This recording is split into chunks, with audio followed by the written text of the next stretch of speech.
बिस्मिल्लाहिर्रहमानिर्रहीम, अस्सलाम वालेकुम and welcome to my YouTube channel.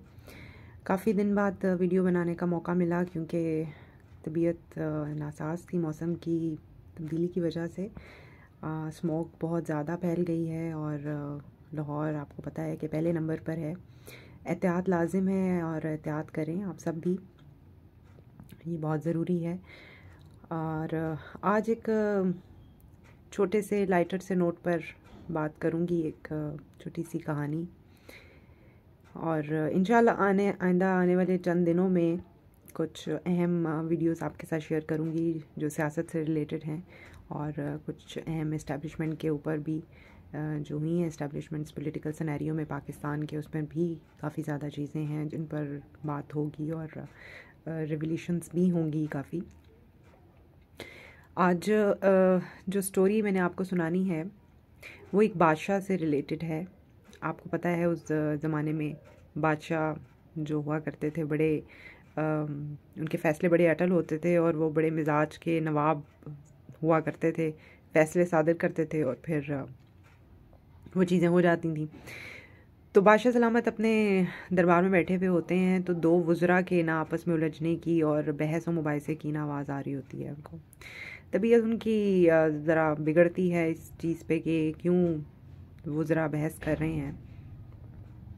तो बादशाह सलामत को जब ये पता चलता है कि वज़रा जो बहस कर रहे हैं उसका मौजू बहस ये है कि एक वज़ीर कह रहा है कि जी तरबियत ज़्यादा बेहतर होती है और दूसरा वज़ीर ये कह रहा है कि जी नहीं, माहौल ज़्यादा अहम होता है। अब बादशाह सलामत तलब कर लेते हैं दोनों वज़रा को कि जी आप इधर आएँ और आप बहस व मुबाहिसे में जो मुब्तला हैं, अब आपका ये काम है कि अब आप साबित करें आपने तबीयत में मेरे खलल डाला है, मेरे जो आराम का वक्त था उसमें, और बहस में पड़े हुए थे। अब आप साबित करें अपने मुजाहरे के ज़रिए किसी कि आप जो कह रहे हैं कि तरबियत अहम होती है वो तरबियत के ज़रिए साबित करें, और जो कह रहे थे कि जी माहौल बड़ा अहम होता है वो माहौल के बारे में कोई मुजाहरा पेश करें।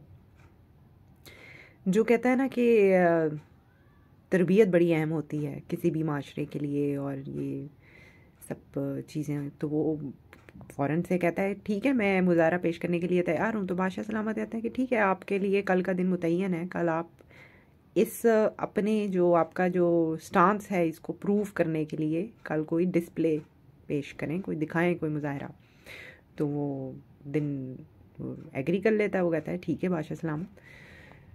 अब होता यूँ है कि अगले दिन जी जोशो खरोश बड़ा आवाम इकट्ठी होती है और ये कहा जाता है कि जी मुजाहरा भरी आवाम के सामने पेश किया जाएगा, और दोनों में से फ़रीक में से कोई भी अगर मुजाहरा पेश ना कर सका अपने मुकर्ररा वक्त और अपने मुकर्ररा दिन पर तो उसका सर कलम कर दिया जाएगा।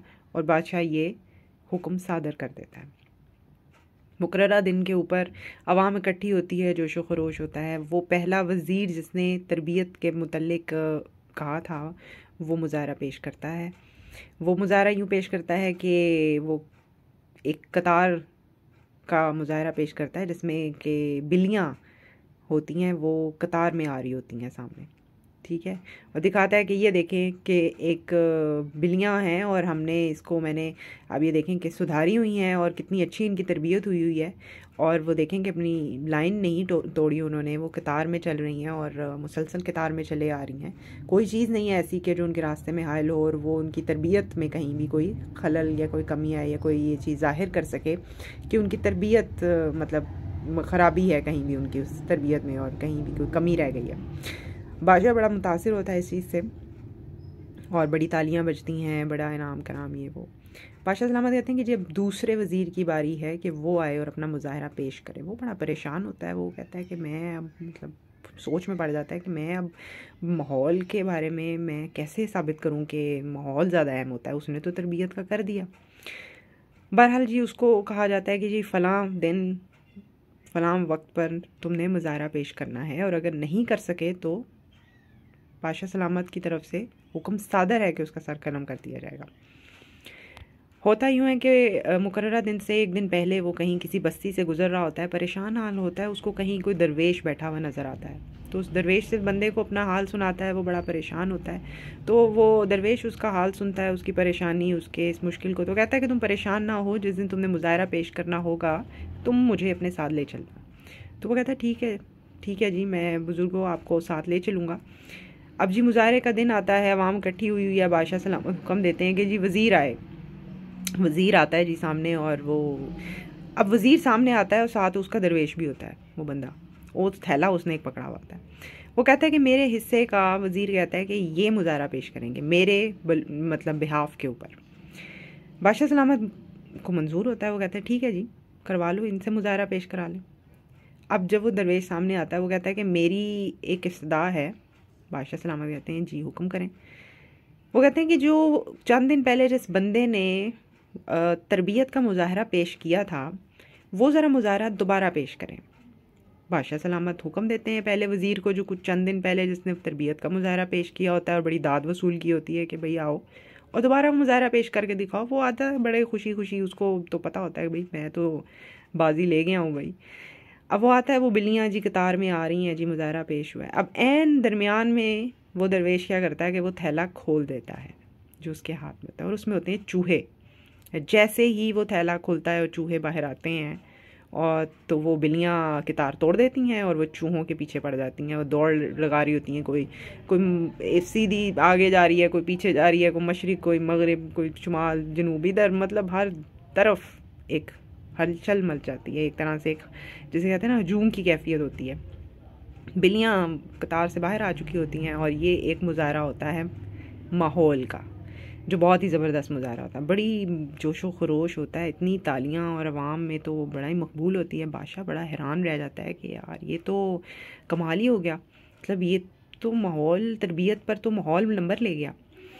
बहरहाल जी दोनों की जान बख्शी हो जाती है, लेकिन सबसे ज़्यादा इनामात और करामात से उसको नवाजा जाता है जिसने ये मुज़ाहरा पेश किया होता है और जिसने ये साबित किया होता है कि तरबियत से ज़्यादा माहौल अहम होता है। वो अपनी जगह ठीक होती है, लेकिन माहौल सबसे ज़्यादा अहम होता है किसी भी जगह को बनाने के लिए, अपने मकासद को हासिल करने के लिए। अगर आप कोई जगह मुआशरे को बेहतर करना चाहते हैं तो सिर्फ तरबियत ही काफ़ी नहीं है, माहौल बड़ा ज़रूरी है। तो और बादशाह के दरबार में उसको बड़ी ख़ास मुकाम और ख़ास जगह मिलती है। ये आपको स्टोरी सुनाने का मकसद सिर्फ ये है कि हम जिस माशरे में रह रहे हैं, जिस इंसानी माशरे में हम एक अपनी ज़िंदगी गुजार रहे हैं, यहाँ पर सिरे से जिसे कहते हैं ना इंसान साजी, वो हुई ही नहीं कभी। तरबियत तो बहुत पीछे रह गई है, और जो तरबियत हुई भी होती है वो भी अनफॉर्चुनेटली अपना असर दिखा नहीं पाती हैं माहौल की वजह से, क्योंकि हम वो माहौल देने में कामयाब ही नहीं हो पाते हैं जिस माहौल के अंदर उसने पनपना होता है, जिस माहौल में, जिस सांचे में उसने उभरना होता है, नशोनुमा पानी होती है, और वो अपने तकमील के जो मनाजिल हैं उसको पूरा करते हुए अपनी मंजिल तक पहुंचना होता है। तो ये एक बहुत बड़ा लैप्स रह जाता है जो हम कभी भी समझ नहीं पाते हैं। तो ये थी अहम एक बात, एक नुक्ता जो मैं जिस पर बात करना चाहती थी। और हमारा मुल्क भी उन्हीं ममालिक में से एक है, हम भी उसी मुआशरों में से एक मुआशरा है हमारा, जहाँ पर तरबियत तो बहुत पीछे रह गई है। जो तरबियत हुई भी है उसके लिए भी हम माहौल अपनी जनरेशन्स को प्रोवाइड करने में नाकाम रहे हैं, और अभी तक भी हम नाकाम हैं। हमें चाहिए कि उसका आगाज़ अपने घर से ही करें, माहौल प्रोवाइड करें बच्चों को जो ग्रोइंग एज में हैं, और इवन वो भी जो ग्रो कर चुके हैं, जो एडल्ट्स हैं, उनके लिए भी एक माहौल बहुत ज़रूरी है। आप माहौल प्रोवाइड करते हैं जैसा, वैसे ही आपको रिज़ल्ट्स मिलने लगते हैं। इनपुट्स बहुत मैटर करती हैं आपकी आउटपुट के लिए। तो ये एक छोटी सी बात थी जो करनी थी। इंशाल्लाह अगर आपको वीडियो पसंद आई हो, ये बातें आपके किसी काम आ सकें, तो इसके लिए जज़ाकल्लाह। Very soon coming up days में, आजकल में इंशाल्लाह एक अहम तरीन वीडियो आएगी, आपके शेयर करूँगी, जिससे आपको बहुत सारे हक़ाइक़ का पता चलेगा कि क्या चीज़ें हुई हैं और क्या हो रही हैं। Thank you very much for watching this video and listening my words. Channel को सब्सक्राइब करना ना भूलिएगा। अल्लाह हाफ़िज़।